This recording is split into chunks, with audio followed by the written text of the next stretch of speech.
Hi అండి, అందరికీ నమస్కారం. ఈరోజుతో ఎనిమిదో శనివారం అన్నాను కదా. మనం ముగ్గురికి కానీ, ఐదుగురికి కానీ, ఏడుగురికి కానీ భోజనాలు పెట్టుకోవాలి.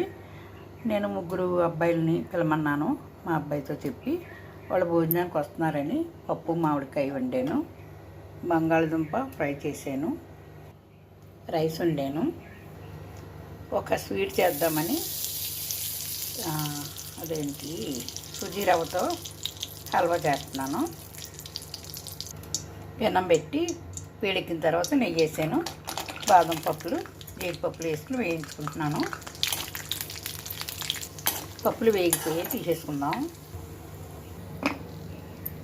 ఇదే నెయ్యిలో ఈ కప్పుతో కప్పుడు రవ్వ తీసుకున్నాను. కలర్ మారేంత వరకు వేయించుకుంటాను. కలర్ మారింది. నేనైతే దీంట్లోనే పంచదార వేసేసుకుంటానండి. ఒక కప్పు రవ్వకి కప్పున్నర పంచదార వేసుకుంటాను. ఇప్పుడు ఇందులోనే పాలు వేసుకున్నా, వాటర్ వేసుకున్నా వేసేసుకోవాలి. 3 కప్పులు ఉండకట్టదు పంచదార వేయడం వల్ల. 2 కప్పులు వాటర్ వేసాను, 1 కప్పు పాలు వేస్తాను. యాలకుల పొడి వేసుకుంటున్నాను, చిన్నది సాల్ట్ వేసుకుంటున్నాను.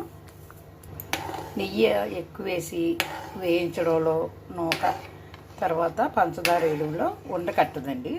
నేను ఇలాగే చేసుకుంటాను ఎప్పుడుని హల్వా. ఇలా ఉన్నప్పుడు స్టవ్ ఆఫ్ చేసుకుంటే చల్లారి దగ్గరికి అవుద్ది. మనం ఉండలాగా చేయడానికి బాగుంటుంది ప్రసాదం. ఇంకో కొద్దిగా నెయ్యి వేసుకుంటున్నాను. వేయించిన పప్పులు చిన్న ముక్కలుగా ఇరిచాను.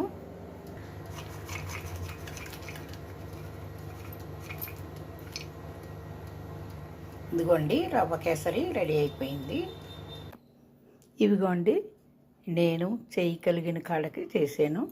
రైసు, పప్పు మామిడికాయ, ఆవకాయ, పెరుగు, బంగాళదుంప ఫ్రై, అరటిపళ్ళు, మామిడి పళ్ళు, ఇవి వాటర్ బాటిళ్ళు అన్నీ రెడీ చేసి పెట్టుకున్నాను. మా అబ్బాయి ఫ్రెండ్స్ని తీసుకురావాలి, అప్పుడు భోజనాలు పెడతాను. పూజ వీడియో పెద్దది ఉందండి, చూడండి తప్పకుండా.